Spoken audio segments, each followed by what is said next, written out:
I'm just on my way to interview Diana Keast, one of Martin Coles Harmon's daughters, to talk about their time on Lundy.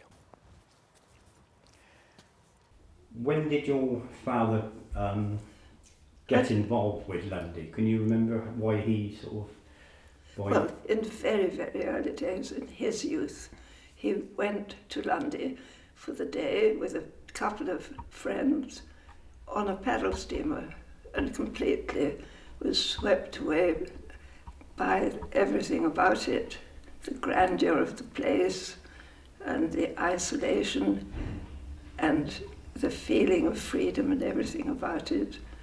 And he just suddenly announced to the friends as they were leaving that he thought one day he would buy the island if he was lucky enough.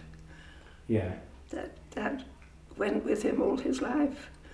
Can you remember, what's your first My first memory is with my mother in 1925, and she said, "Come and listen to Daddy," or listen to news about Daddy. And we had a radio, great big portable radio, and it was the 6 o'clock news, and it said that Mr. Martin Coles Harmon had bought Lundy Island for £15,000. Mr. Martin Coles Harmon, the financier, had bought Lundy. It was of notable interest. Yes. What sort of age were you then? 25, I was 3. 3? Oh, right. Well, perhaps I was just 4. No, that's right. 3 and a bit, because this was in November. Yeah. My birthday is October. Yeah. Are you the youngest of the Harmon family? Yeah. Yes, and this was in Sussex, in our home. Yeah. Because that was our main home, the children's home, with my mother. And of course, my brothers, as children, went to the island with my father for Christmas that year. Yes. Terrific excitement, 1925. Yes. They absolutely relished it. And my mother and the we two girls, went up to Harrogate, where we used to go to the Grand Hotel, where she was a director, a lady director. Yes. And so we were all happy. And then we only visited with my mother, mostly in the summer. But yes. My mother was very fond of the sea, loved Lundy. It was a very happy arrangement. But for the boys it was particularly good because they were tremendously keen on lizards and birds and rats and every live thing you can think of. Rabbits in the bedrooms and, they had a lovely menagerie in Sussex, but Lundy was something else. Yeah. How about getting onto the island? What was it like to actually get to? Well, that was tough because the Lorena, she was larger than the Lundy Gannet and very apt to be very seasick making, dreadful, awful movement. She was called the Lorena, but she was known as the Vomitania. It was hard going. Yeah. And we weren't good sailors as children. We had to learn to be. I think you can become a good sailor just by habit, really, by improving, not being anxious, not being frightened. Because the Captain Doc was such a wonderful man, he'd go to sea if he had half a chance to land. Yeah. Whatever the sea was like, he knew how to cope with things. Yeah. So you might be in a southwesterly gale to get to Lundy, and then he would know the landing was perfect with the shelter of the beach. Yeah. Did Captain Dark, was that just all he did was to go backwards and forwards to Lundy? It was his full job. Yes. With a small crew, a couple of men. Yeah. They were marvellous people. Of course, it was for an absolute pittance of money, as we think today, but it was a proper wage. And he was a very loyal man and a wonderful seaman. And of course, his father had sailed for the heavens with the gannet. Oh right, yes. That's yes. why the Lundy gannet was called such. You talk about the sailing to the island, and you mentioned earlier on about the beach and that, and how Well, things haven't changed with the beach. The shingle comes and goes as ever. It's a wonderful beach, but it is interesting that it seems hardly used, and of course all the interest is directed onto the cove, as we used to call it, where the jetty now is. Yeah. But it leaves the beach as the perfect place for parties and people who like to swim. Yeah.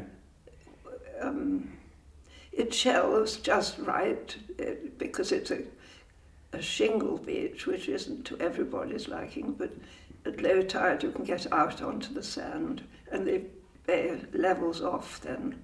Yeah. You could almost walk out to where the steamers used to anchor. Yeah. It was nothing for us to swim out to them in the interim while the passengers were on the island. We would climb on board and perhaps have an ice cream or something, tea, while we were on the steamer.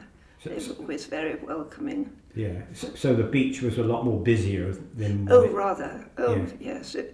Because if the horse and cart, which is what we had as transport, it was 8 or 9 journeys for the horse up and down to carry all the goods, particularly the heavy crates of beer, the barrels of beer, and all the stores for the island, coal, everything. So the horses, there were 2 main horses to pull the cart. Very tough going for them. They used to make a run for it to get going at the bottom. Yeah. No, it was tough going. But if you were small and you begged a lift, you were allowed to get on board. Yeah. You know? Where did you live on the island? What was your... Mostly in Milcombe. In fact, with my mother, of course, entirely, that was the house.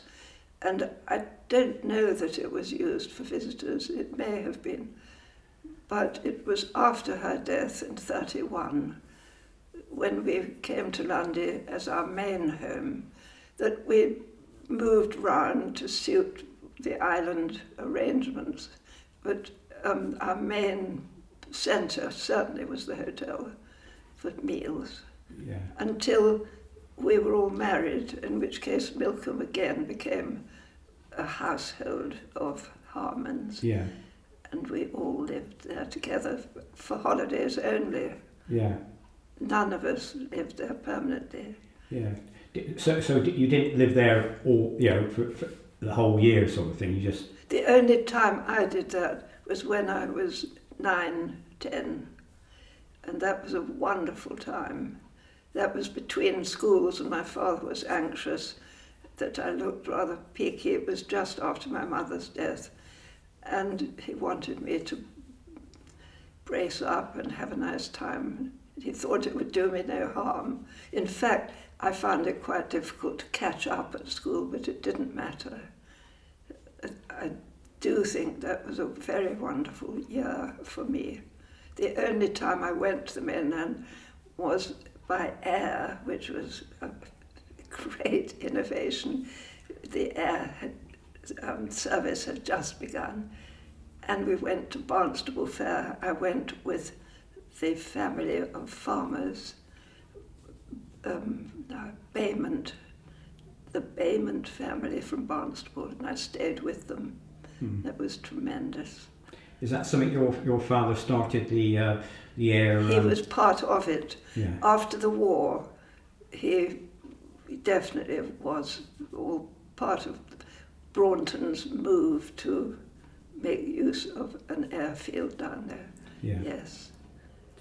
But it was an independent air service. It wasn't anything to do with him. Oh, right. But yeah. he was very much air-minded, very much. Yeah. Yes. Yeah. Did you sort of, explore the island, or did you sort of stay there? Did you go up to the north end? No, well, as little children, we tended to we went to the North End. I mean, we walked a long way, but we didn't go off the main tracks very often. But as we got older and we were there on our own, except for the Gades, Mr. and Mrs. Gade were wonderful parents, as it were, who kept an eye on us. We were able to do as other people did with our friends, families who were staying there. I always remember being the youngest always and not being allowed to go up onto Rat Island when all the others of varying ages went. That kind of thing always happened to me because I was just too young to climb about. Mr. Gade, was he the island? He was my father's agent, and a great friend and related. My father's older brother married Mr. Gade's sister, so we were all very close, and they had grown up together near Caterham in Surrey, and there was a tremendous loyalty that ran right through our lives. And he was permanently on the island, was he? Or? Yes, he was absolutely superb. In fact, Mr. Gade died on Lundy. Yeah. They really found that it was the place that they loved most. They spent some very agreeable time at Hartland Point looking after Hartland Quay Hotel after the war, when Mr. Gade was really absolutely worn out, not surprisingly, because he had so much work to do on Lundy. And they had to leave, and they went to Hartland, but it almost broke their hearts to see Lundy from Hartland every day. And although there was always that great spirit of Lundy at Hartland, they found that they wanted to go back, which was superb. And they returned after 2 or 3 years. Yeah. How often did the paddle steamers come out? Was it a weekly thing? About 2 to 3 times a week, if the weather permitted. Yes. And sometimes 2 boats on a day together. Yes. Which meant a tremendous bustle round to look after the people while they were there, 2 or 3 hours perhaps, providing them with what they wanted. And then goodbye. I mean, that's of course the great thing about boats. They do sail away and leave things quiet, and you can get on with something when they've gone. But usually it's work to repeat the same thing the next day or the day after. Yeah. But it is a very good means of income, of course. Unfortunately, that is all over, really. Yeah. But the Oldenburg is remarkably suited to take their place, I must say. Wonderful. What about the lighthouse keepers in that? Did you have much to do with them? Were they sort of? Did you go and visit the lighthouses and stuff when you were younger? Or? When we were very young with my mother, yes, we had a housekeeper. She was the farmer's wife, Mrs. Laramie. She didn't sleep there. Lovely person. But when we were there ourselves, of course, we looked after ourselves. And I and Chris Davy, Mrs. Davy, particularly looked after the cottages when I was there. Otherwise, Chris looked after them completely. And that meant that between visits from the visitors, the cottages were put into good order for their arrival. Yeah. In those days, we didn't make the beds. All right. We just put the sheets out. You couldn't possibly, with the amount of help we had at the time. Yeah. But now, I mean, there are definite people there's quite a team of young women who do all those domestic things wonderfully well. Yeah. And that does include bed making and all sorts of things. When you refer to the cottages, which cottages would that have been? Well, it started with Castle Cottage. This is renovating or extending. Yes. And my brother Albion was behind all this. He was responsible for Lundy's survival as a Harmon property. and one had to think of income, and the obvious thing was to make the most of whatever property was available or habitable. And that was, he started putting things into better order. And the castle cottage was a tiny post office in the old days and used more or less to camp out as it stood. But that he extended in a very interesting way. Then we went on to Hanmer's and to the St. John's cottages, and then we repaired the High Street cottages, which later became staff premises. Is that Barton? Yes, Yes. that's right. Yes. You see, they had had ordinary pitch roofs, and it was so obvious that Lundy's not very kind to pitch roofs, really. Yes. Roofs are always the problem on Yes. Lundy. And so Albion decided that a flat roof was the best thing. Right. So they are only one story. And the same with the St. John's that was built round a central fowl house, Yes. a beautiful little granite building, and we extended that on either side. Not well built, it was built from sea sand Right. and cement by our dear Austrian workers who came seasonally. They were ski instructors in the winter, and they came in the April, stayed till September, and they could turn their hand to anything. And I remember Franz making the machine that created these breeze blocks, and that is what the St. John's are made of. Oh, right. And so he created this machine, and they just turned out the blocks outside the door. Yeah. Oh, right. And Frank Rickard, a wonderful Bideford builder, Yeah. he would have liked better material, but he got to and created those cottages. And I designed them, and with my sister we furnished them, and that was how we went on. Yeah. How about quarry cottages? I mean, were they? That, in my memory, I remember scouts there. Yes. They sort of half camped, I Yeah. think. And they had a roof then. I mean, they were a typical example of island buildings, if neglected. That's what happens. Yeah. Somebody goes in, they leave the door open, the wind gets in, it blows a window out, gradually the roof lifts off in a gale, Yeah. and so on and so on. And they were simply beautiful. Yes. Perhaps I mean, some of the best yeah. materials were Yeah. in those cottages. Yeah. They've been scattered all over the island, of course. Yes. Yeah. I mean, you got lovely views across the east. Absolutely. thing, and, We always went to that southwest window, southeast window, Yes.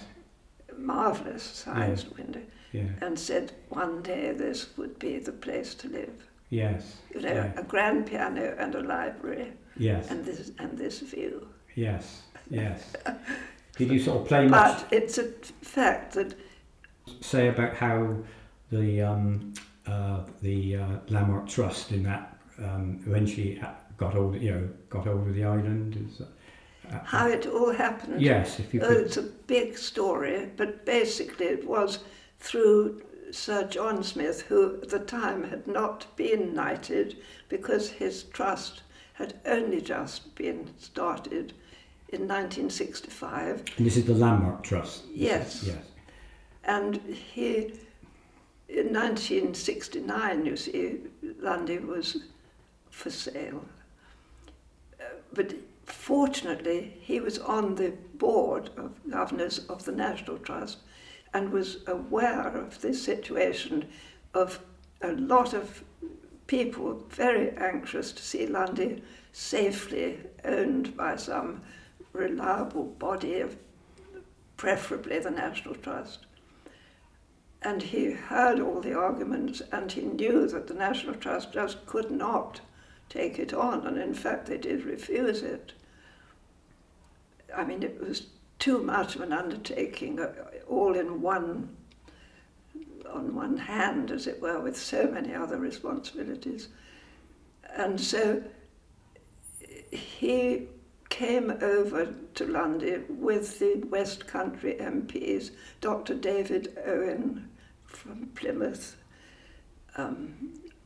Jeremy Thorpe, Barnstable, and one or two very reliable people came, headed by such a dear man, Admiral Lauder, who was the first recorded climber of the Devil's Slide. Oh, right, yes. Yeah. When he was 60, over 60. Wonderful man, very devoted to Lundy. Anyway, they strode about the island and took everything in one beautiful day in 1969, and that must have made Sir John Smith feel that Lundy was a worthy subject for their interest, because he was so smitten by the beautiful granite ruins, as they mostly were. I mean, even the poor old hotel was in terrible shape. Most of them were looking very sad, but the basic material was all there. And so Sir John was already predisposed to Lundy, I think. And I'm very happy to say that a way was found, because a great benefactor, Sir Jack Hayward, who was giving quite a lot of money away at the time to other English things, British things, including the dear, the name of, I can't remember the name of the great ship. Oh, the Great Britain. Yes, Yes, thank you. Yes. She was one who got a package of 150,000, and Lundy came in for the same. And this is thanks to Jeremy Thorpe for pressing him on the point. And gradually it all sorted itself out, so that he assured and gave the money, and the National Trust had felt bound to accept it, because Sir John Smith came to the rescue and lifted the burden of responsibility for 60 years for Lundy from the National Trust. Yeah. A most interesting situation. Yeah. So that's 1969. That.